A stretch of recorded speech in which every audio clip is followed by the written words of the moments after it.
America की Boston university से public relation में मास्टर डिग्री कर रहे अभिजीत डिपके इस सैटिरिकल पार्टी के सूत्रधार हैं। वह 2020 से 2023 तक आम आदमी पार्टी की सोशल मीडिया टीम में वॉलंटियर भी रह चुके हैं। उनका मानना यह है कि पार्टी उन युवाओं का एक बड़ा और जिद्दी झुंड है जिन्हें सिस्टम गिनना भूल गया है। विज्ञान कहता है कि कॉकरोच हर विपरीत परिस्थिति में खुद को ढाल लेता है। अभिजीत के अनुसार यह नाम भारत के उन युवाओं का प्रतीक है जो बिगड़ते हालात और लोकतांत्रिक संगठनों के कामकाज से निराश है। यह नाम उस हताशा को दर्शाता है जहां युवाओं को अपनी आवाज सुनाने के लिए कॉकरोच होने की पहचान पर गर्व करना पड़ रहा है। जब सिस्टम की सफाई की जगह सड़ांध ले लेती है तो समाज का गुस्सा एक नए रूप में सामने आता है। आज के दौर में यह गुस्सा सड़कों पर कम और डिजिटल दुनिया में ज्यादा मुखर है। इसी की एक बानगी है कॉकरोच जनता पार्टी। यह नाम भले ही हास्यास्पद लगे, लेकिन इसके पीछे छिपी हताशा और व्यंग मौजूदा व्यवस्था पर एक गहरा तमाचा है। सुप्रीम कोर्ट के मुख्य न्यायाधीश सूर्यकांत की एक मौखिक टिप्पणी ने ऑनलाइन दुनिया में एक नए राजनीतिक आंदोलन को जन्म दे दिया। 16 मई को कॉकरोच जनता पार्टी का गठन हुआ। हालांकि सीजेआई ने बाद में स्पष्ट किया कि उनका कॉकरोच और परजीवी वाला तंज बेरोजगार युवाओं के लिए नहीं, बल्कि फर्जी डिग्रियों के सहारे कानून और मीडिया में आने वालों के लिए था। लेकिन तब तक यह टिप्पणी युवाओं के आक्रोश की चिंगारी बन चुकी थी। द हिंदू से बातचीत में संस्थापक अभिजीत डिपके ने इसे युवाओं का अपमान बताया और कहा कि अगर अपनी आवाज पहुंचाने के लिए हमें कॉकरोच बनना पड़े तो हम इस पहचान को अपनाने के लिए तैयार हैं। यह कोई आम राजनीतिक दल नहीं है और ना ही इसका उद्देश्य चुनाव लड़ना है। पार्टी की टैगलाइन है आलसी और बेरोजगारों की आवाज।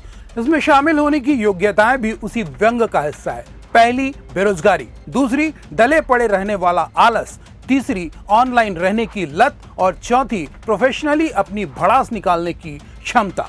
इस पार्टी का विजन साफ है। यह पीएम केयर्स जैसी कोई नई योजना लाने या दावोस में छुट्टियां मनाने नहीं आई है। यह सिर्फ एक सवाल पूछने आई है कि आखिर जनता का पैसा गया कहां। सीजेपी यानी कॉकरोच जनता पार्टी ने 5 वादों वाला एक अनोखा और आक्रामक मैनिफेस्टो भी जारी किया है जो सीधे व्यवस्था की कमियों पर चोट करता है। रिटायरमेंट के बाद किसी भी सीजेआई को राज्यसभा जाने का इनाम नहीं मिलेगा। कोई भी वैध वोट डिलीट होने पर मुख्य चुनाव आयुक्त पर यूपीपीए के तहत गिरफ्तारी होगी, क्योंकि वोटिंग का अधिकार छीनना आतंकवाद से कम नहीं है।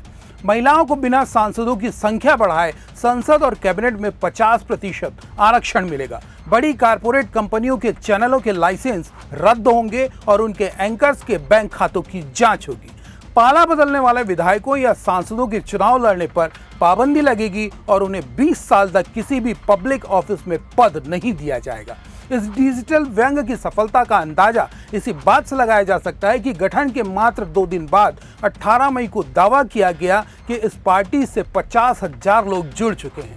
यह पार्टी खुद को धर्मनिरपेक्ष, समाजवादी, लोकतांत्रिक और जाति विरोधी बताती है, जो गांधी, अंबेडकर और नेहरू की विचारधारा से प्रेरित है।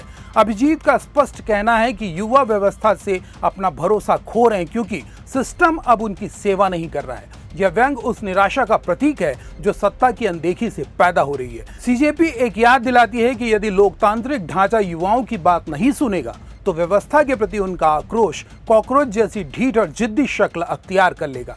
आपका इस पूरे मामले पर क्या कहना है, हमें कमेंट करके जरूर बताएं। हमसे जुड़ने के लिए चैनल को सब्सक्राइब जरूर कर लें। नमस्कार।